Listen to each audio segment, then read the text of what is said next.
Hi guys, this is Ruby with MRB Financial. For our topic of the week, we have a special guest today, Miss Denise Crone. She's been in our channel before, so thank you so much. Welcome back. Thank you. Thank you for having me. Of course, introduce yourself to our listeners in case they didn't see you the last time. Okay, so my name is Denise Crone. I'm a lender, loan officer. I work for Midwest Equity Mortgage. I've been in the industry over 10 years, so I've seen a lot during that time, the ups and downs of, just how things have worked out in the real estate and mortgage world. And I have a lot of perspective. Ruby asked me to be here today to share some insight on what's been going on in the just in the mortgage world and lending with regard to COVID. So certainly happy to share that information with you. Yes. Thank you for Yes. doing that for us. So as always, don't forget to share our medias. Don't forget to like and subscribe, as we never know, who it is that we can help. If you know anyone that's shopping right now for a home during this COVID weird season, please do send them this message. Even if you do it privately, however you think they can get the message across to help them be a smarter, better shopper. So with that, let's get on with our topic. So the topic is COVID shopping. So Miss Denise, tell us, please educate us. So, I think it's important that our viewers have an understanding of what things were like before COVID, how things changed immediately after and how they evolved and, where we are now. Before COVID, certainly things were a lot looser. Guidelines were in place, but there was some flexibility depending on the program that you were looking at. Once the shelter in order place, that order came in and things got shifted around, and really the nation, as a whole closed down. So I'd say towards the end of March, our world just got turned upside down. I know everyone's did, but certainly those of us in the lending world, we really were significantly affected. One of the things that our viewers have to understand is that we have learned as an industry from the 2008 crash what not to do. So for those of you that may have not, millennials or others that don't really remember, what was going on during that time, pre-2008, we had lenders that were approving everything. Like, you pretty much just had to breathe and you would get a loan. You would sign and it was very minimal paperwork. People were getting into loans that they should not have been. They couldn't really afford it, and then everything just kind of blew up in our faces. It was a terrible bust.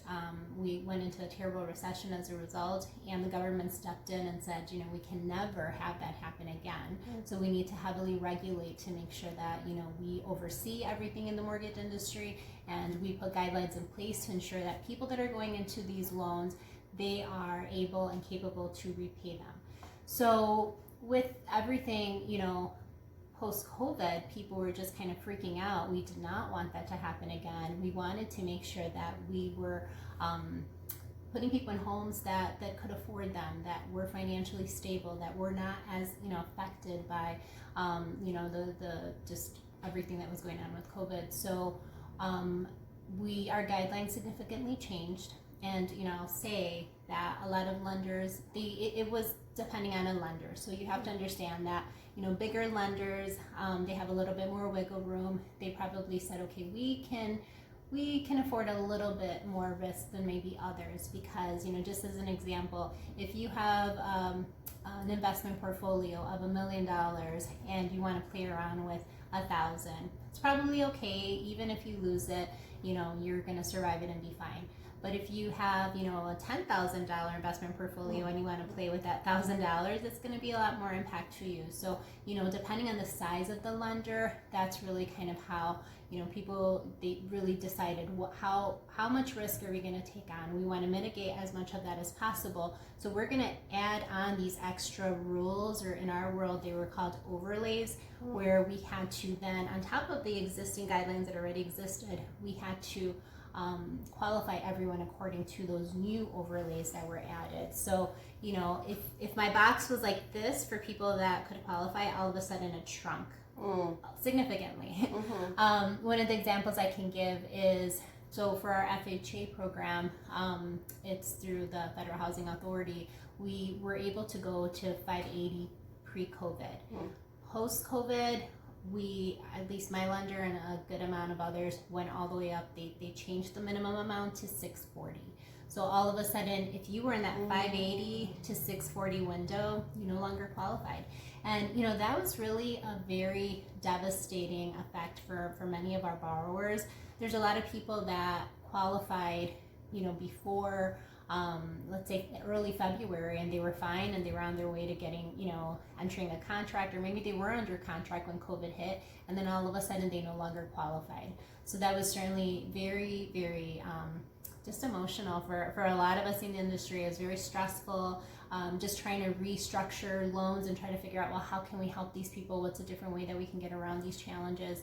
So, certainly a portion of our business was affected. I think a lot of lenders like me had to get creative about how we were doing business, and especially when you are committed to helping people, it's really emotional on you. You want to do everything possible, but sometimes there's circumstances out of your control. So we ran into that in the early days of COVID. I'll say that some lenders did not change their qualifications. There were some that stayed in the 580 world and some that still are there. So again, that's just when I speak about overlays, keep in mind that it's going to vary from lender to lender. Can you explain what overlays are? Yeah, so for example, it's just an added on guideline. So if all of a sudden before we only required 1 month of reserves, or 1 month of your principal and interest, your mortgage payment in a savings account, all of a sudden maybe we were adding on, we wanted to see 6 months. Because why?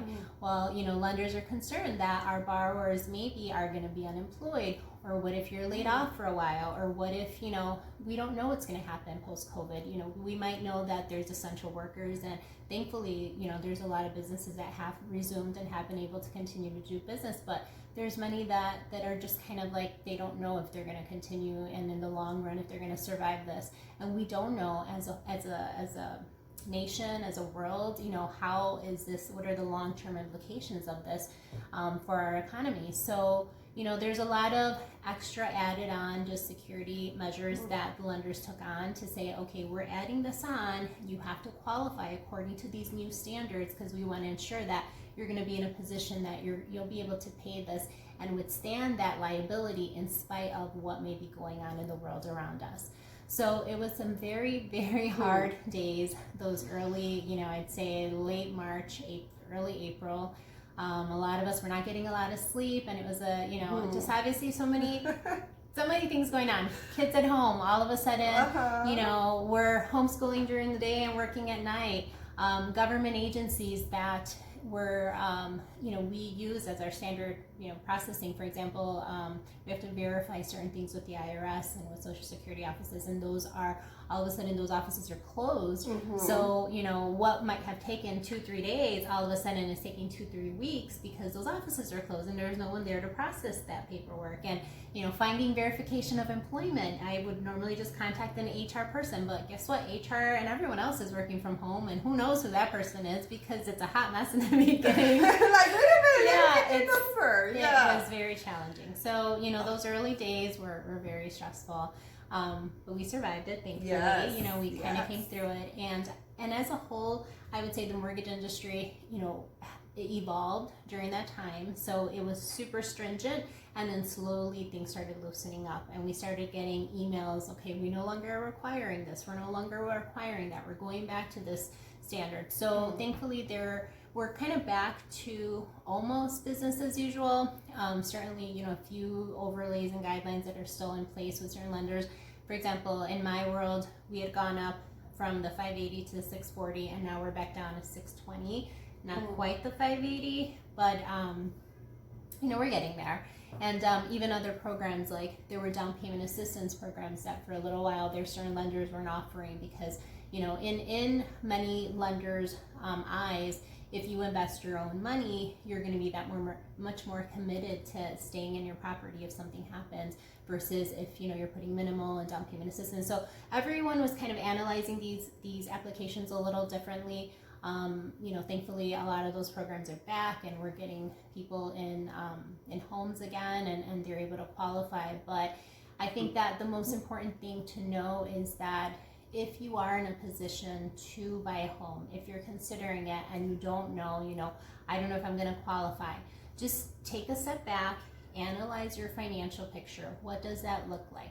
Do you have all your ducks in a row? Do you know if you're going to stay unemployed? Are you working? I've had people ask me about, can I use unemployment? Typically, something like that is not going to be looked at, in a positive way, because unemployment benefits will end.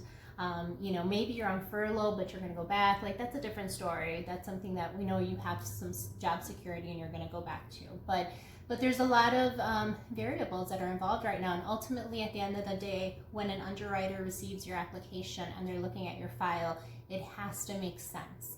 It has to, to the underwriter, they have to say, okay, this looks pretty good. I think that this person, they've showed us responsible credit behavior. They've showed us that they have, some savings to fall back on if, things get tight and they get laid off. They're going to still be able to make their mortgage payment. There's a lot of things that they're going to analyze. So certainly if you're not quite there, don't get discouraged. Certainly I don't want you to feel that you're never going to own a home. But just work towards those goals, work towards saving, work towards improving your credit score, because that's the new threshold that the majority of lenders are using, higher credit score, higher savings. But we're still getting people in homes, people are still achieving the American dream. We're certainly here to still help you and walk you through that. And what I do when I meet with people, wherever they are in the process, I tell them, you're never going to know, you're never going to be able to get forward if you don't understand what you have to do. Let's sit down, let's have a conversation. We can Zoom. We're doing a lot of that now. Certainly during the last couple months, things changed. We're no longer, a lot of offices were closed, title companies, closings, all of that, just changed. Closings in parking lots. Things got a little crazy. Yes, yes. But, we get creative. We'll figure it out. Let's have that conversation. Let's sit you down. If you want to become a homeowner, this is a country that allows you to do that. We just have to sit down and figure out what are your obstacles and what are we going to do to get you to overcome them. So, don't get discouraged by COVID. We're all going to survive this. We're all going to get through it. If you want to buy a home, and, certainly there's a lot of renters out there that are confined to their apartments and all of a sudden are saying, I need to be, in a bigger space, then let's get you there. Let's have that conversation.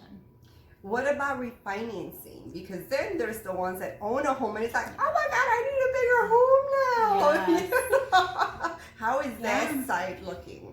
So, the positive thing is that in Chicagoland, overall I'd say nationally, but just focusing on Chicagoland, the real estate market has been very strong.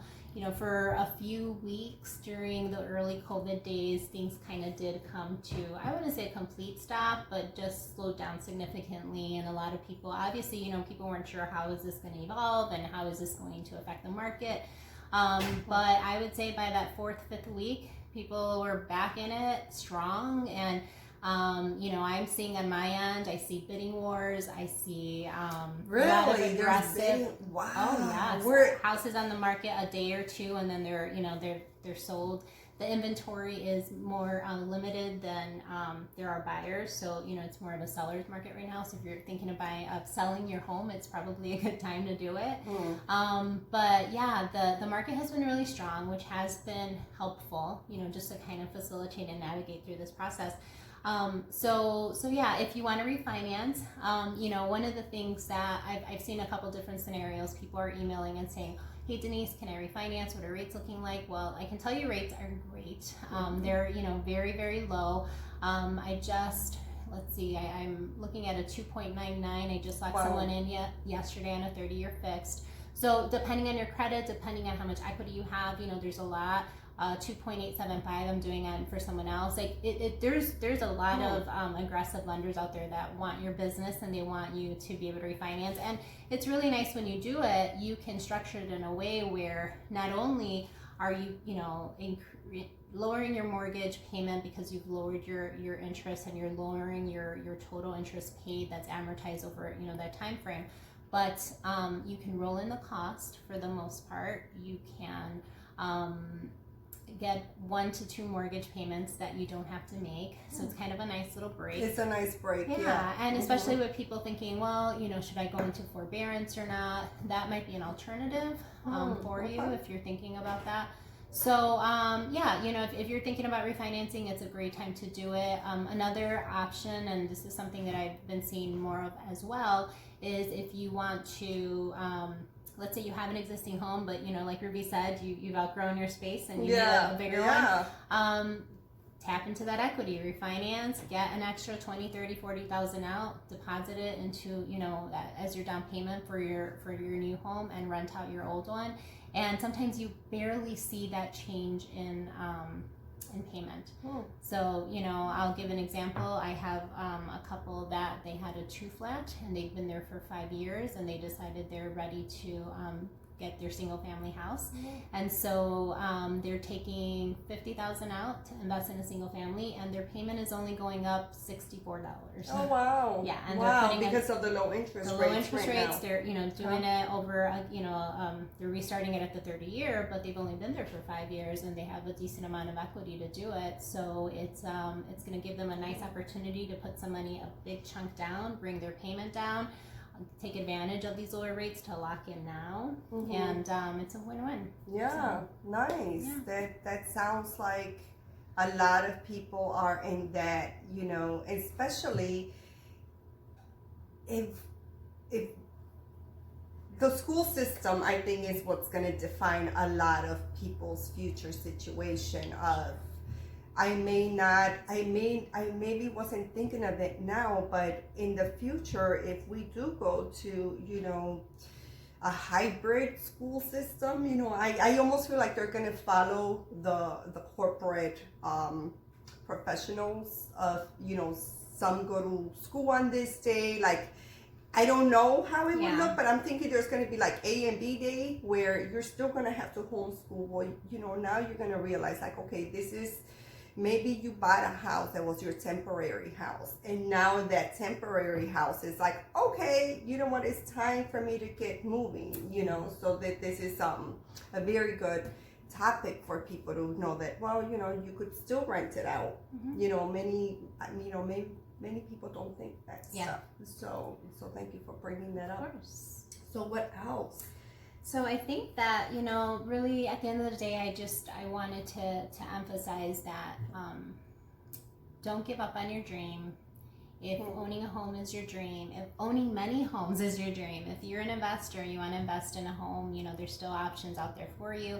Like Ruby was saying, if you've outgrown your current home and you're thinking, this was my temporary home, but I feel like I need more space. I need to, sink some roots in a different community, whatever it is. We're here to help you. I certainly have a team. I have people that help me just, try to figure out what it is that's best for you, and just trying to get you on that path towards homeownership. So thank you for your time. I'm so happy that, you invited me to share this information. I think it's very relevant, very important that people understand what this looks like and how our world has changed, but how there's still so much room for growth, and we're going to continue to evolve, and we're going to figure it out. So yes.